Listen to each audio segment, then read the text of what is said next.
오늘의 하이라이트인데 부전공 프로그램에 대해서 김소영 교수님께서 말씀해 주시겠습니다.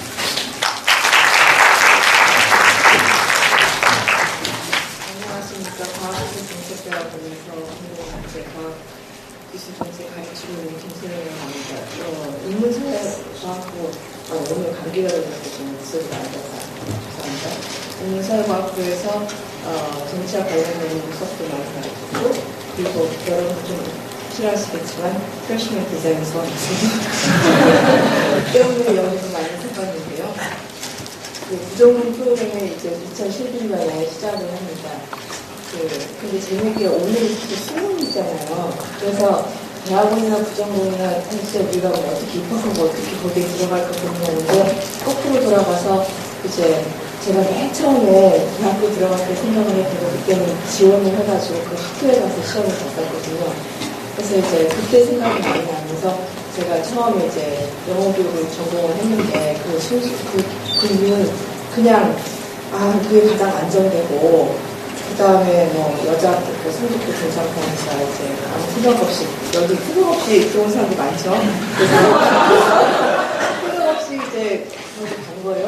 가가지고 있다가 그때는 이제 서울대 굉장히 공부도 많이 하고 저도 많이 참여를 하면서 그때야지 내가 이게 아닌데라는 생각이 들면서 부전공으로 정착하는 시작을 했어요. 그래서 하다 보니까 이제 대학원을 갔는데, 그렇게 하는데 아주 공교롭게 또 오늘이 제가 부전공 수능을 하면서 제가 부전공이 결국은 전공이 돼버린 케이스인데, 그래서 어떻게 이 몫이 저한테 주어져서 참 운명의 아이언이다 이런 생각을 했습니다.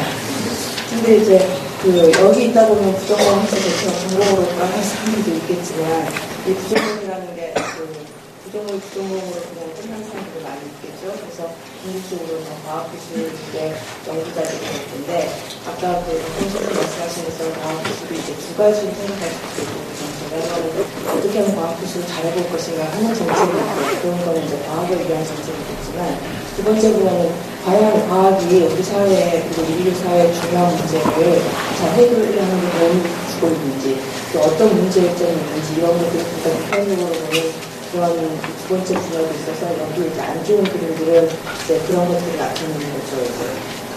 과학자의, 과학에서 시작돼서 굉장히 엄청난 사회적인 결과를 갖고 오는 것들이 많습니다. 영역 작품이 아니면 GMO라든지, 그리고 과학이 복잡하다 보니까 이제 알 수 없는 굉장히 고위험 사고들이 많이 일어나고, 근데 제가 이제 첫 번째에 관련해서 여기 있는 분들이 사실 대학원이나 부전공 연창할 때 그런 생각을 많이 할 것 같아요. 우리가 이제 이공계인데 어떻게 하면 우리가 정말 이 분야를 잘 살릴 것인가 고민을 하는데, 제가 카이스트에 여기 와서도 사실 그 고민을 많이 했습니다. 근데 정말 수수께끼가 뭐냐면은, 연구단지에 있는 연구원들을 만나거나 아니면 여기 교수님들을 만나거나 학생들을 만나면 다 열심히 이렇게 하고 있는데, 나라가 정책을 잘 뒷받침을 안 해가지고 과학기술이 참 선진국 수준이 안 되고 있다는 얘기를 하는데, 실제적으로 이게 음식으로 갖고 온 게 키스텝에서 발견한, 최근에 발견한 노벨과학상 수상 행함 분석 그거인데요.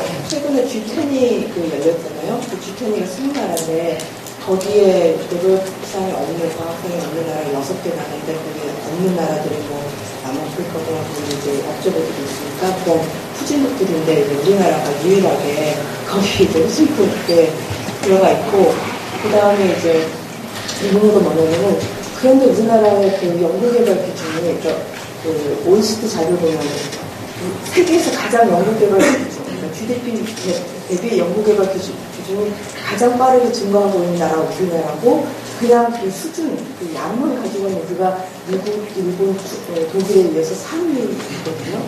근데 일본도 노벨상 수상은 노벨상 수상은 미국, 독일, 일본 중이에요. 그러니까 이 나라들을 누가 투자하는 만큼 기초과학이든 아니면은 응용 기술이든 이게 계속 아웃풋이 나오고 있는데, 우리나라는 투자는 무지무지 많이 하는데, 예를 들면 연구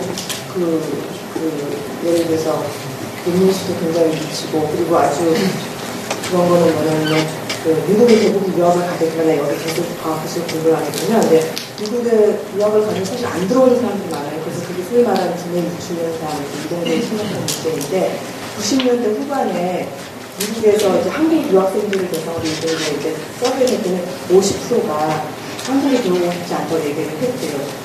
그럴 수 있죠. 그렇죠. 무슨 효과를 보내더니. 근데 최근에 2000년대 후반 딱 10년대 똑같은 서비스인데 그때 뭐라고 하냐면 70%가.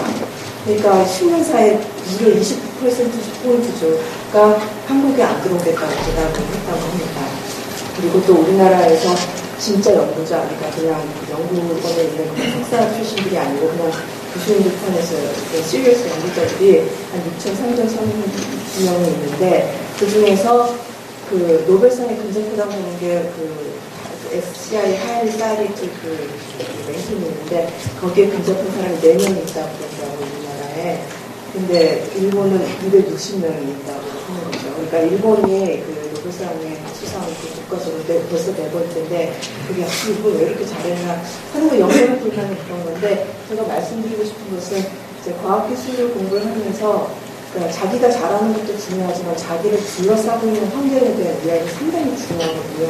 안 그러면 대부분의 그 과학기술 인력의 비정규직으로 나눌 가능성이 상당히 많아요. 그래서 저도 비정규직 확인을 해보니까 우리나라 이공계 출신, 이공계 분야에 갔을 때 비정규직이 한 16% 되는데 선진국은 사실 이공계 분야 비정규직이 아니라 대부분 다 정규직이에요.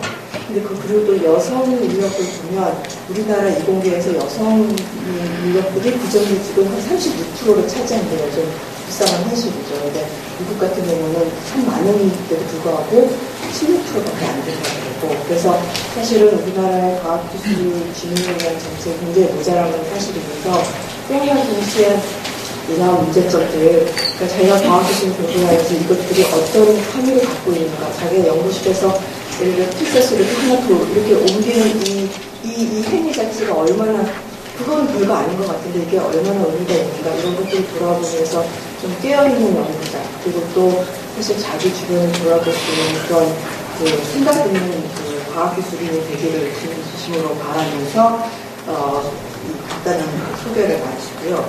그 어떻게 신청하는가를 제가 보니까 뭐 다들 부전공을 다른 걸 하고 있을지 모르기 때문에 할 생각을 하는 게 있기 때문에 뭐 구체를 알고 있지만 한 가지 조심해야 될 게 부전공을 최근에 바뀐 게 이렇게 많이 바뀌어가지고 또 되는데 93학년 이전에 신청을 해야 되더라고요. 그래서 이게 1년 전에 생긴 부전인 것 같은데 그래서 3학년 2학기면 조금 부전공을 신청하기가 어려울 수 있습니다. 그래서 미리미리 이거를 이제 생각을 하셔야 되고 그리고 이제 인턴십으로 3학년 이상 가는 인데요. 부전공 과목 여기 그 브로슈에 나온 거 보면 아시겠지만 인문사의 선택이랑 많이 이렇게 중복되는 분야가 있어서 그 경우는 그 부학점, 그러니까 수강까지 중복으로 인정을 해줍니다.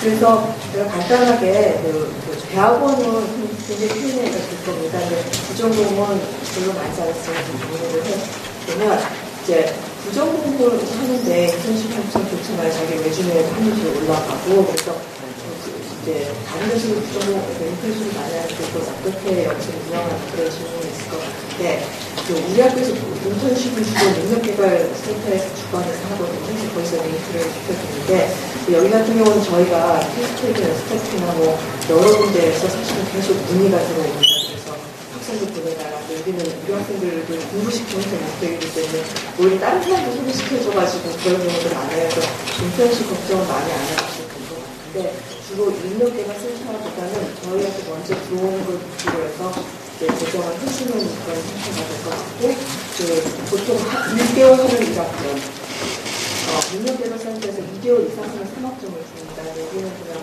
1개월 하면 1학점, 2개월 하면 2학점, 3개월 하면 3학점 이렇게 생각을 하고 있는데 그때부터 학생들이 수요에 따라가지고 1학점짜리 적용할 수 있고 3학점짜리 적용할 수 있습니다. 왜 이렇게 가사에 생각할 것 같은데 부전공 이상은 대학을 진출해 유리하나요? 당연히 유리하겠죠.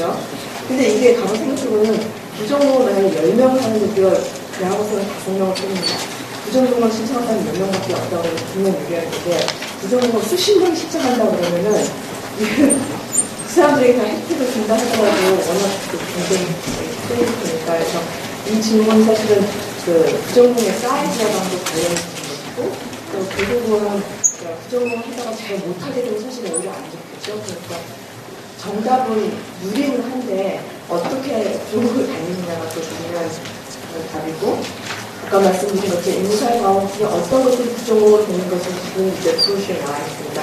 이게 지금 딱 부정된 건 아니라서 조금 더 추가가 될 수 있고 인문사회과학부에서도 여전히 그 교수님들 투혼을 하고 계시기 때문에 약간 더 리스크가 많이 늘어나는 가능성이 있습니다. 그래서 제가 이거는 간단히 마치기도 하고 그 다음에 이제 본격적으로 Q&A 세션